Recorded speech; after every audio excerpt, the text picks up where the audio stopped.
Hello student, कैसे हैं आप? आई थिंक उम्मीद करते हैं कि आप सभी ठीक होंगे।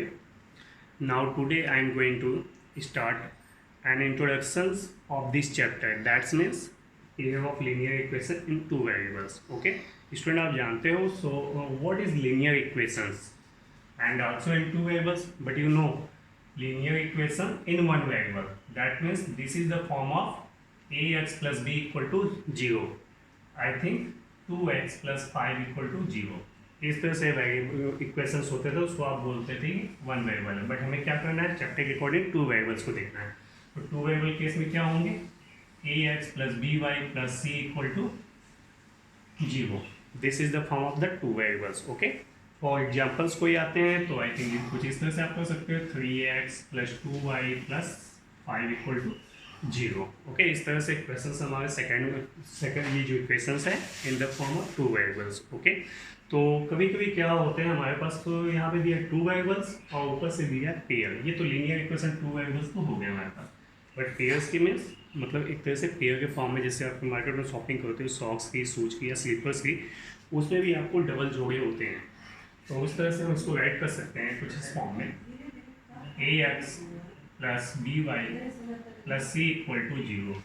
That means this is the a1 b1 and c1, a2 b2 and c2. So you can say that this is the 1, this is the 2. This a1 is the coefficient of the x, b1 is the coefficient of y, and c1 is the constant term. And in the second equations, a2 is the coefficient of x and b2 is the coefficient of y and c2 is the constant. Okay, तो यहाँ तक तो clear है। तो इन दोनों equation के जो coefficients होते हैं कुछ ना कुछ ये बिहेव शो करते हैं, जैसे इनके लाइंस के बीच कैसा फॉर्म करते हैं ये। तो इनके लाइंस के बीच देयर आर थ्री फॉर्म्स होते हैं। एक होता है वो दो लाइंस कभी इंटरसेक्ट कर सकती है या पैरेलल हो सकती है या एक दूसरे के ऊपर ही कोइंसाइड कर सकती है। ओके, तो इस तरह से ये फॉर्म को शो करते हैं। तो हम क्या करते हैं, इनके रेशियो की बात किया गया, वो भी इनके कोएफिशिएंट के द्वारा। तो फर्स्ट इक्वेशन का कोएफिशिएंट एंड सेकंड इक्वेशन के कोएफिशिएंट को हम लेते हैं a1 a2 b1 b2 and c1 c2। Okay, तो इनके रेशियो को देखते हैं तो आई थिंक कुछ इस तरह से होंगे ऐसे। तो अब इनके बीच के रेशियो को ही के अकॉर्डिंग हम बताएंगे किसी लाइन में क्या करें। ये तीनों प्रॉपर्टीज आपको दिखेंगे ऐसे ही, बट आप देख के बता सकते हो। जैसे फर्स्ट केस में आता है, अगर इनके रेशियो और इनके रेशियो के बीच अगर कुछ इस तरह का रिलेशन हो, means a1/a2 is not equal to b1/b2। So first line and second line are intersect to each other. I think कुछ इस तरह से आएगा। Okay, this is one. And in this way is second,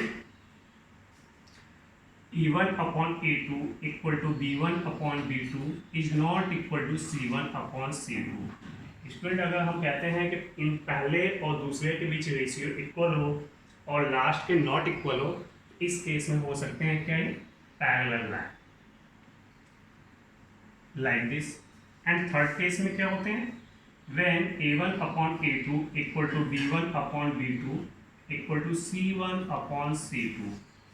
इस case में हम कह सकते हैं कि जब ये तीनों रेशियो आपस में इक्वल हो तो क्या होंगे, ये इंटरसेक्ट, पैरेलल एंड यहाँ पे कोइंसाइड्स, या इसको ओवरलैपिंग भी कहते हैं। तो इस तरह से स्टूडेंट क्या होते हैं, ये तीन प्रॉपर्टीज को शो करते हैं। जब भी कभी भी दो इक्वेशंस आपको दिखाई दे, आप इसको ऐसे शो कर सकते हो। ओके, अगर हम एग्जाम्पल्स की बात करते हैं, इसको कैसे हमें पता चलेगा कि हम कौन सी है, कुछ नहीं, हम कोई एग्जाम्पल्स ले लेते हैं, ऐसे ही हम दिखाते हैं आपको एग्जाम्पल्स के अकॉर्डिंग। जैसे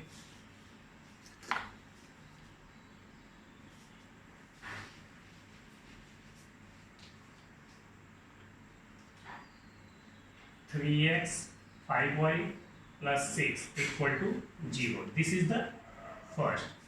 and 4x plus 3y plus 3 equal to 0। This is the second equation. हमें क्या करना है, मैंने बोला था फर्स्ट इक्वेशन की तरह क्या, तो क्या है, a1 के प्लेस पे 3, b1 के प्लेस पे 5 and c1 is the 6। In this way a2 is the 4, b2 is the 3 and c2 is the 3। Okay, तो अब इनके बीच का रेशियो सोचना है। तो देखा जाए 3/4, I think 3/4 means A1 upon A2 equal to 3/4, okay. B1 upon B2 equal to 5/3।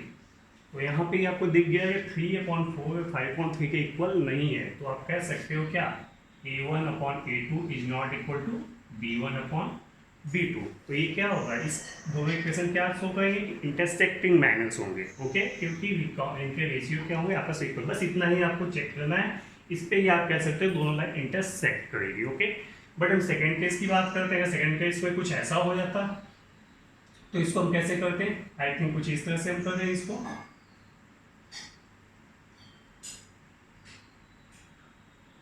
Okay. अगर मेरा इक्वेशन सी हो तो क्या हो गया, 3/6 होगा,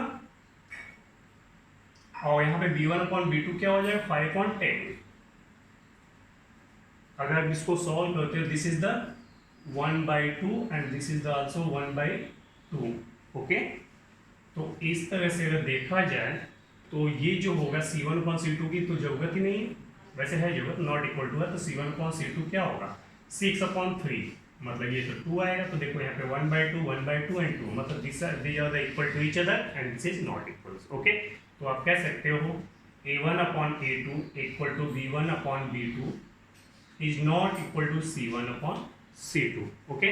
तो इस केस में क्या होगा, लाइन्स देखो इसके रिप्रेजेंट कर रहे हैं कुछ इस तरह से, तो ये पैरेलल शो करेगा, ओके। अगर सेकंड इक्वेशन की बात करते हो, सेकंड में तीनों रेशियो इक्वल्स होने चाहिए, तो इसके अकॉर्डिंग तीनों रेशियो इक्वल होने चाहिए। तो हम क्या लिख सकते हैं यहाँ पे, आई थिंक कुछ इस तरह से मैं आपको लाइक 12। तो देखो यहाँ पे 3/6 1/2 5/10 1/2 and 6/12 6/12, this is the also 1/2।